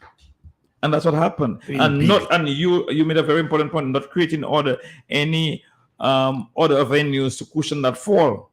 So that's where we had the problem. Right now you're saying that you're going to you bought 10,000 gallons of fuel, and you're going to store them at DCP and then at Petrocarib, and you're going to improve or increase storage, extend at Petrocarib. Petrocarib is on a riverbed.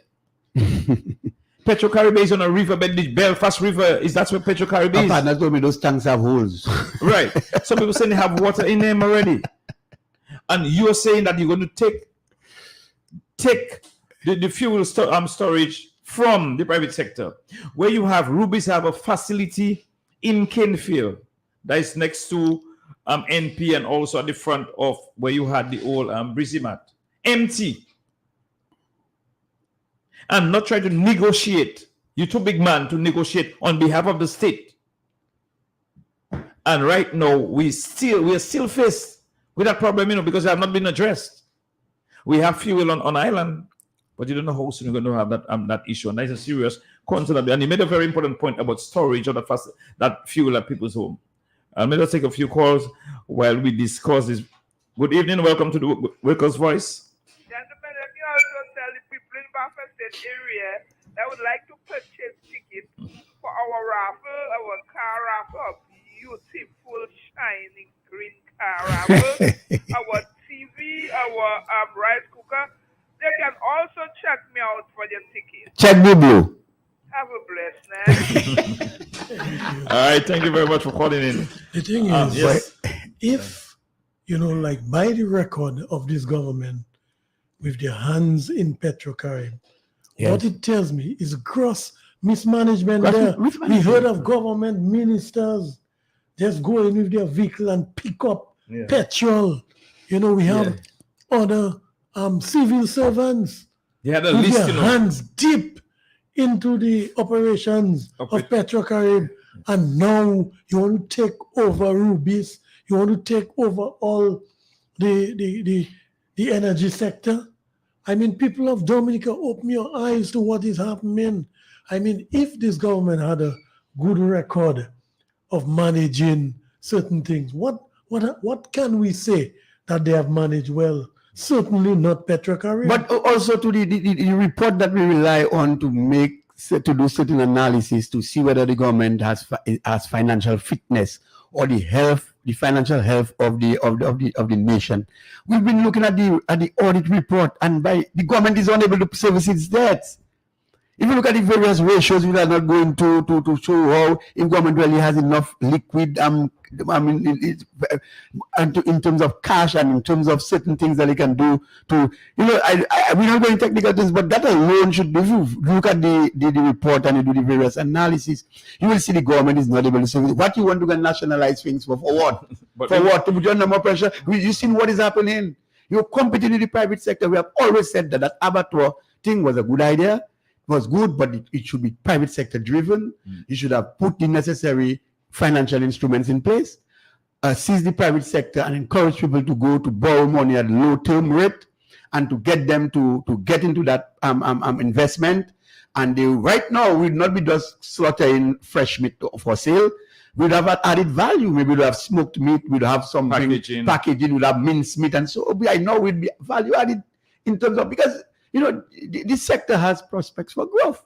But what I'm saying, how it is that you found yourself ready to put your hand in everything when you're under your watch, everything is failing. My boy, that is not good.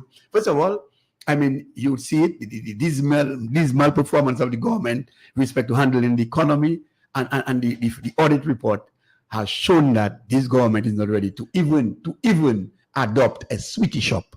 But even recently during we must have done before we wind up the elections in Antigua, even a lot of things came out, and it's alleged that there's some cocoa maca going on with West Indies Oil. And they were asking in one of the videos that came out during the election, who is the true owner? And these are other concerns, and that's where we have some of the challenges, because West Indies Oil is one of the companies that we purchase fuel from, and you're hearing that they have some arrangement with Petrocarib. So there's a lot of things going on out there that we as Dominicans have to begin to ask questions and not go to a press conference and when you hear the niceties and sugar coating and say we had a great press conference. We have to begin to demand, not just ask questions, but demand answers from Roosevelt Skerrit. Good evening, welcome to the Workers' Voice on the overseas line. Hello, good evening. Are you listening to us? Overseas line 1, 2, 3. No one is following. Yes, gentlemen. You're listening to the Workers' Voice here on Q95 449-3095, 449-3096, 449-3097, 305-432-9624, overseas line 305-432-9624, and WhatsApp message. You can WhatsApp us at 265-434. And if you're following us on Q95 FM radio on Facebook, you can also send us a message there as well. We'll be more than willing to entertain your questions, suggestions on these mediums. Mr. Luge. Yes, I want to come back a little bit to the question of the e-passports, because I've been getting a a few calls from the diaspora, from friends and others, about the whole question of people coming back home, ahead of the carnival season, and whether they will be able to live with their new passports. There's a 2.5 month delay right now. I'm hearing 2.5 months. Yeah. What I'm saying, we know for sure that Dominicans come home for carnival. Right. And there will be a great need. So the staff would have to be increased.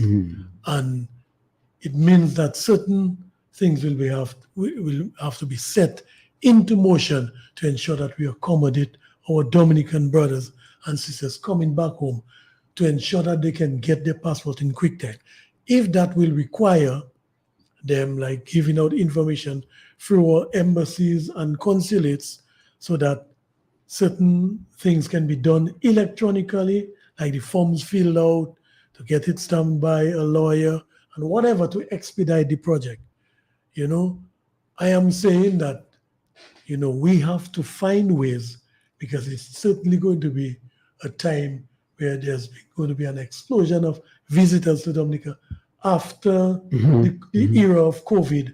A lot of Dominicans are going to want to be coming back home.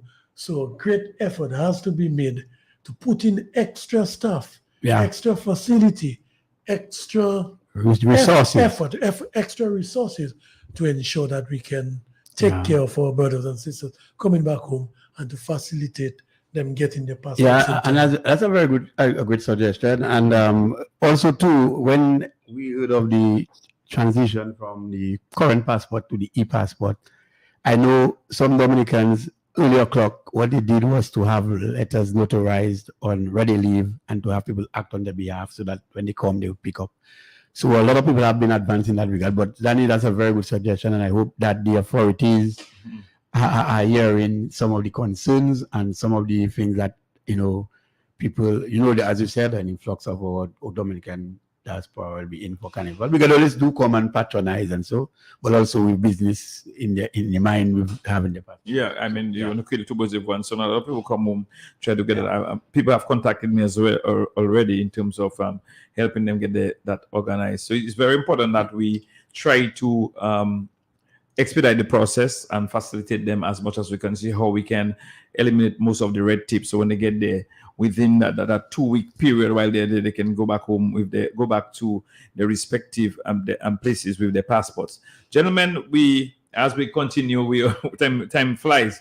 But something happened yesterday in Antigua that a lot of us followed, and it has a lot of similarities with what transpired in Dominica during the sham election and some of the elections going on, in terms of who the players behind some of the allegations that transpired, some other things, the similarities that we saw in Antigua, and the results in Antigua as well says a lot. What was your takeaway from that election yesterday, Mr. Luge? Yeah, well, clearly, whereas, early before the election, we could see certain tips coming out of Antigua, where you saw Gaston Brown handing out $100 bills, and it seems that it's something that's prevalent in Caribbean politics, where, bribery and cheating takes place. You have videos capturing it. Sometimes you go to the court and you don't really get the kind of response that you expect, although laws are violated. You also have, lessons to be learned, in the sense that, Dominica, still one of the few countries going into elections for almost 2 decades without electoral reform, without voter ID cards, so, we have to rise up as a country and at least catch up with the other countries. As I said, there's much to be said about Gaston Brown and his behavior during the election. It surprised me that the opposition leader, Mr. Lovell is his name, he loses it, and by 6 votes. By 6 votes. I would expect an opposition leader to win his seat. And then you had the factor of a few independents. One other independent, somebody from the DNA, Democratic National Alliance, who I think is Mr. Smith, who got 14 votes. Yeah, but also you had what's the businessman name? Assad Michael. Assad Michael was part of the Labour Party, but he pulled out and he ran independently. Yeah. So these were serious factors which swayed the election. And when you really check it out, it's not a vast margin of victory in terms of number of votes. However, the Labour Party won by 1 seat. By two seats. Yeah, well, my take on that is that I've not been really following. I've not been really following, so I really don't know what I've been hearing. I've been hearing the allegations as well, and many of the circulations of innuendos, political, as you know, some of them, and you're not sure if it's right. But what we'll have to wait to see, though, is whether there will be a challenge of the electoral process after 21 this week. I think in some respect, the laws are somewhat harmonized in some territories, Caribbean territories. So from there, we will know exactly some of the things, if at all there is going to be any election petitions going on. We will know under what grounds that they are contesting some of the things. So, but what I want to say is that it seems to Danny that I will agree with you that the dependency syndrome seems to be taking root with respect to bribing of voters and vote in the Caribbean, and it seems that political parties or political leaders, they don't care about developing the country, but they are just interested in knowing that whenever an election cycle comes, that they only have to give you a bribe so that you can retain them in office. And then what is bad about it is that they do not govern you.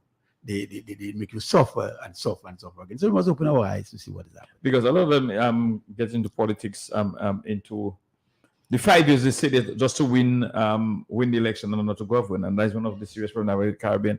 My takeaway from that is the amount of Antiguans who spoke out this time on some of the issues. Danny made a reference to the electoral. Hello, good evening. Welcome to the Workers' Voice. Hello, good evening. There seems to be a problem. Hello, good evening. Welcome to the Workers' Voice. Good evening, Dominica. Good evening. Good evening. I want to get the record straight because I listened to the program tonight and I listened to Matt's show. I listened to it in the afternoon, and I think Dominicans are confused. I want you to answer that honestly. Do you believe Kerry honestly win the election in Dominica? No. And why are we still saying Prime Minister Kerry or Sir Prime Minister Kerry, giving him that credibility that he won the election? I think we should hold what you call a silent protest, where we should never call this man Prime Minister. And if that's the case, what about Hillary Shillingford? What about Wayne? What are they saying? We need to hear from those guys. It's only Dominica. If it wasn't the Virgin Islands, those guys would have to talk. Did they know there was an election coming? And for a man to call election within weeks, for the opposition to put people in different constituencies to campaign and allow people to make their decision whether they want them or not, he deliberately did it because he wanted all you out. Yet still I hear all you calling him Prime Minister. He's not. The Calypsonians seems like they're doing a better job than us. The Calypsonians saying that this guy is not a Prime Minister. He hijacked Dominica. And that's how, if we got to take this guy serious.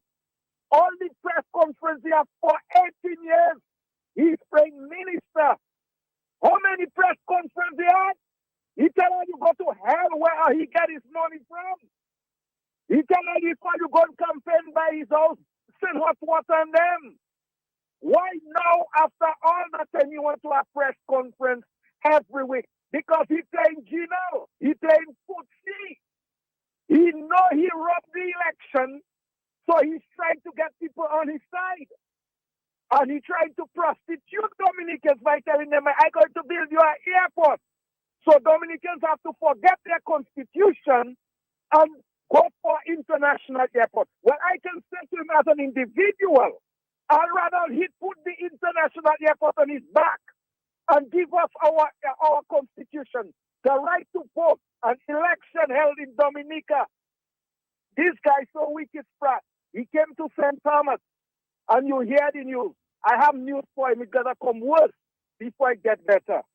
And he put in the eyes of Brian and Roach in St. Thomas, I am what they tell on you I am. I am calling election evil way before the due date in Dominica if all you think that I'm good. This guy is not a nice person. He called the election to keep all you out. And I still hear all you telling, honorable. He is not. Don't give that impression. Let us not go against the coalition that is trying to fight it. That's why I love Mr. Linton and the other party, the Freedom Party. When you can say Prime Minister, he goes back and say, no, I don't even know how to call this guy.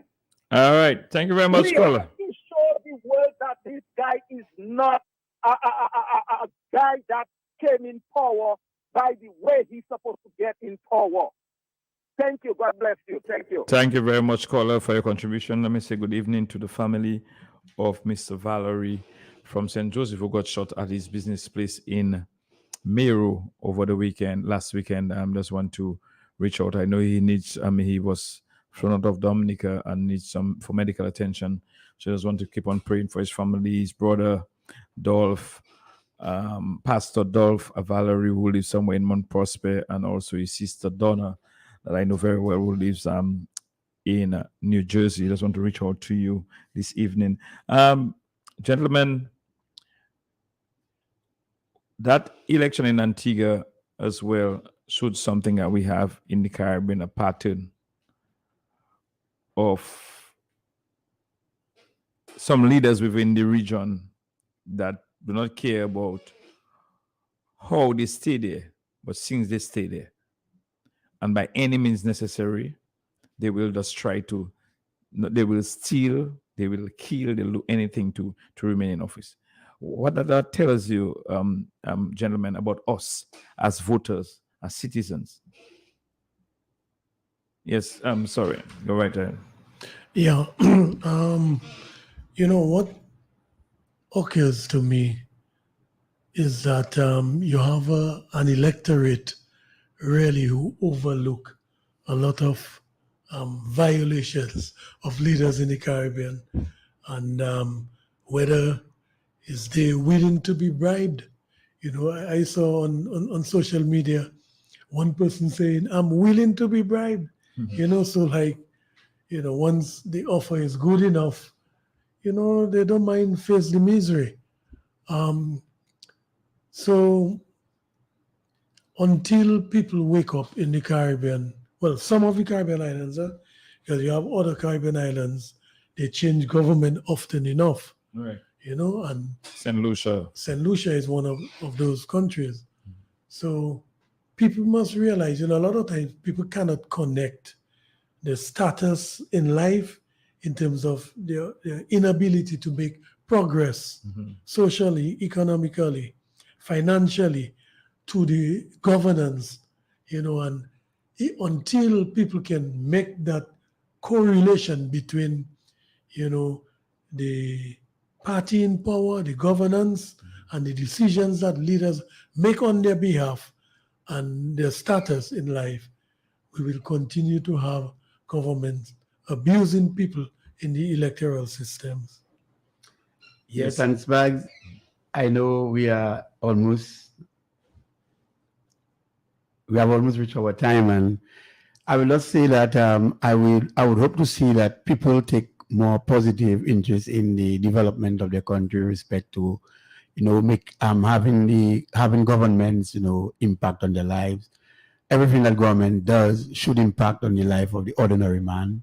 When government pass budgets, you should feel part of the budget. You should feel part of, of the cake sharing.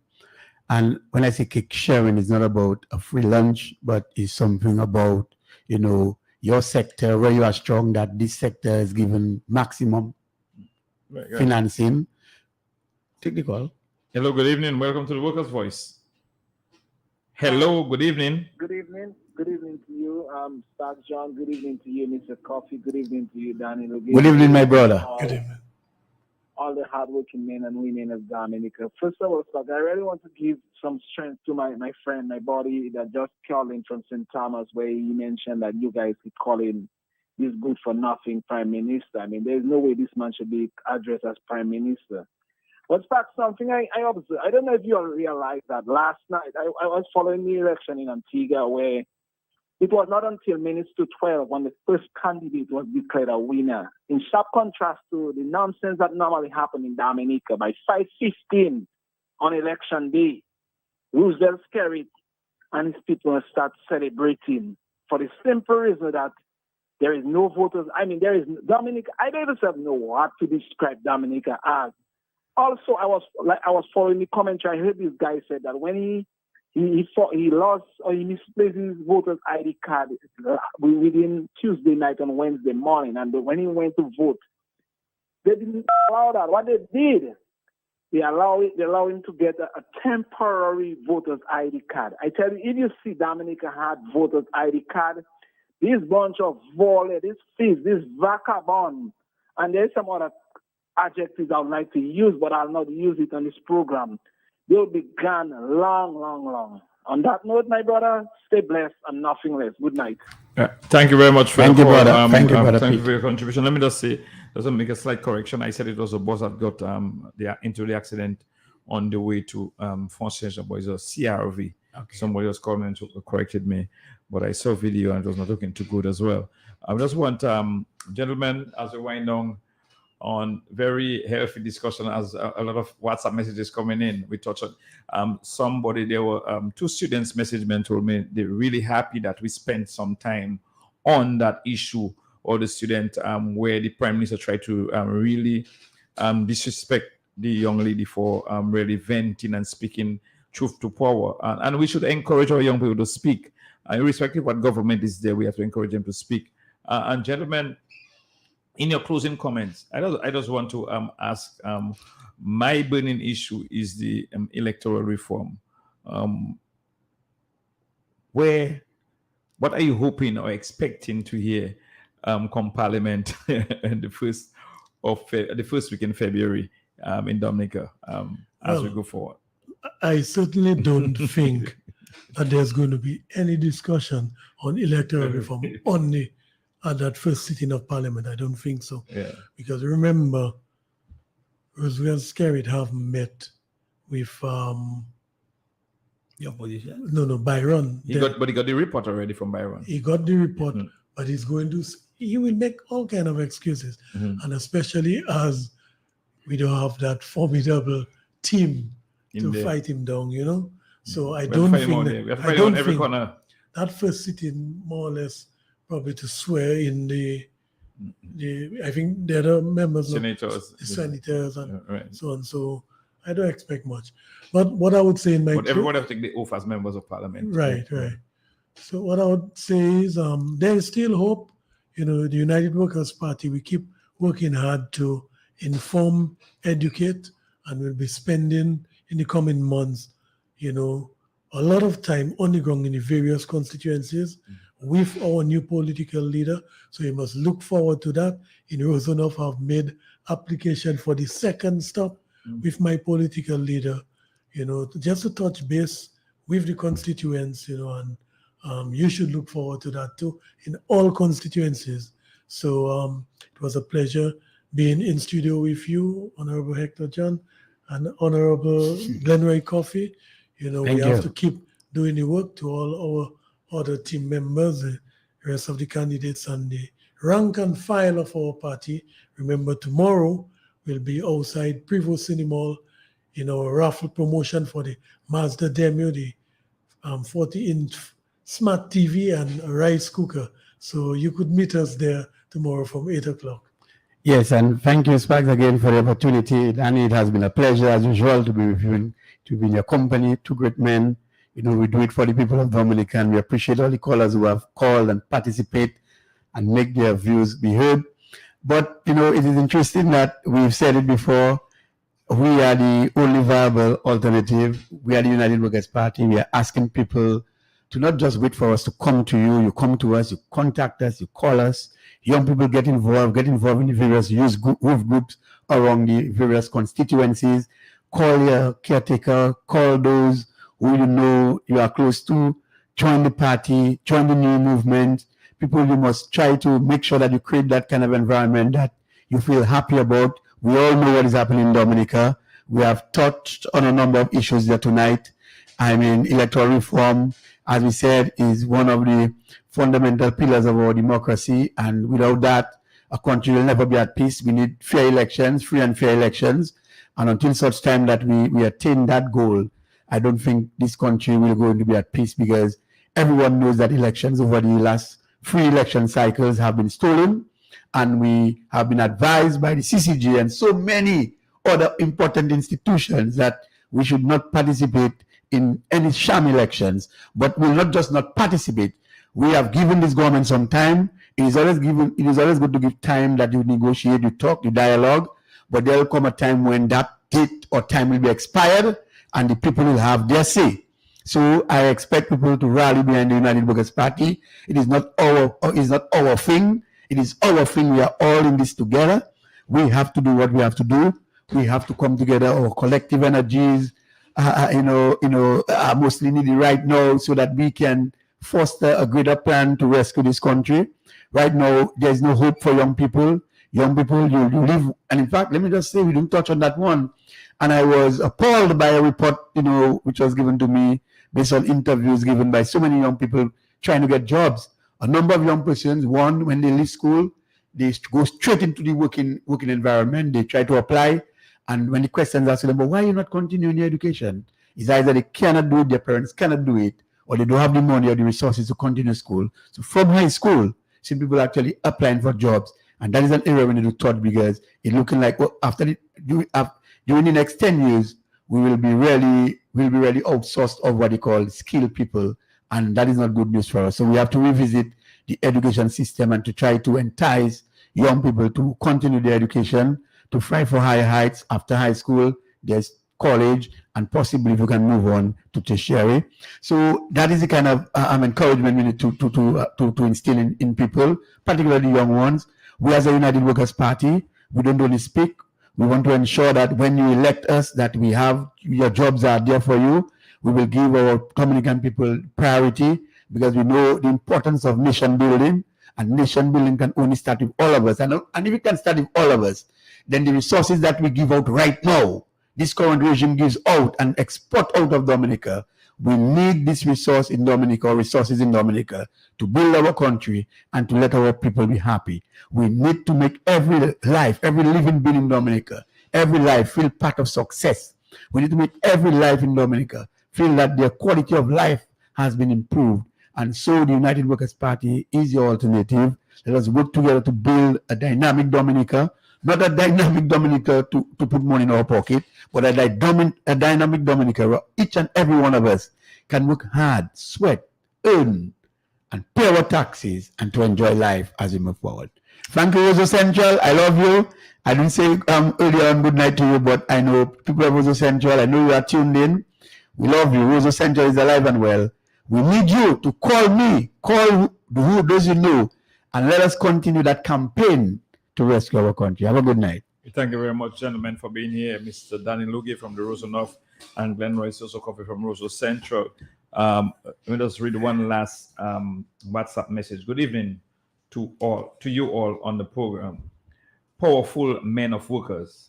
Thank you all. Very good program. Blessed night to you all. Gentlemen, I just want to say in this new year, going forward, that we have to take the bull by the horn and to ensure that we rescue our nation.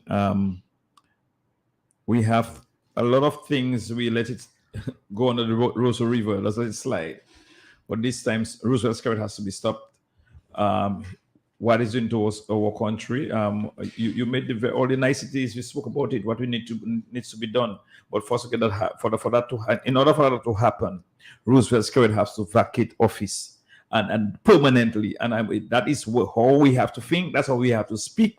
That's how we have to begin to understand what is needed to move our country forward. For us too, if there's a big stone in the road, no matter where you come from, no matter what party you're from, what church you're from, and you're moving that what direction you're moving, and that stone is in the road, we all have to get off our vehicles and remove that stone in the road. And the road that is in the way of Dominica right now is Roosevelt Skerrit. He has to be removed by every and any means necessary. Good evening. God bless you. Thank you for joining us on The Workers' Voice, and have a wonderful weekend. Those of you listening to us via Q95 FM radio on Facebook, thank you for joining us. Those of you on Q95 FM as well, thank you. God bless you. Have a wonderful weekend. And don't forget to support Shaki Wadiro on the weekend tomorrow in front of a business at Lower Salisbury for the candlelight vigil for Tick Tick. Take care. Good night. God bless you. Urge European countries to do it. Thanks for Ukraine, thanks for freedom. This is not just about the Ukrainian territory. This is about the future of Europe. So actually, the Western allies of Ukraine have a very simple choice. It's either those tanks are driven and put into action by the Ukrainian army, or there will come a day when the West and the NATO allies will have to use them themselves, because we all understand that Putin and his clique, they are not planning to stop in Ukraine. Britain has agreed to send tanks to Ukraine